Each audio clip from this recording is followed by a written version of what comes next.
Wakil Gubernur Aceh Haji Fadlullah SE menyambut Wakil Menteri Perumahan dan Kawasan Permukiman Republik Indonesia, Fahri Hamzah, di Pendopo Wakil Gubernur Aceh dalam agenda temu ramah dan sarapan pagi bersama pada tanggal 20 Juni 2025. Turut hadir dalam kegiatan tersebut perwakilan pengurus Pramuka Provinsi Aceh, Asisten 3 Setda Aceh Muhammad Diwarsyah, staf ahli Gubernur Aceh Mahdi, Kepala Dinas Perumahan Rakyat dan Kawasan Permukiman Aceh T. Aznal Zahri, Kepala Biro Isra Setda Aceh Yusrizal serta Ketua BRA Jamaluddin. Wamen Fahri ikut didampingi sejumlah pejabat dari kementeriannya seperti Sesditjen Perumahan Perdesaan, Direktur Keterpaduan Infrastruktur Permukiman, dan Direktur Pembiayaan Perumahan Perdesaan.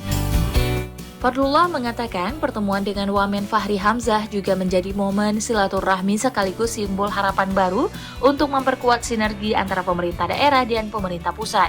Kegiatan dilanjutkan dengan penyerahan proposal permohonan pembangunan rumah bagi para kombatan Gerakan Aceh Merdeka dari pemerintah Aceh ke Kementerian PKP Republik Indonesia yang diterima langsung oleh Wamen Fahri Hamzah. Sebelumnya, pada Kamis 19 Juni 2025, Wamen Fahri Hamzah menggelar pertemuan bersama jajaran pemerintah Aceh di ruang potensi daerah kantor Gubernur Aceh.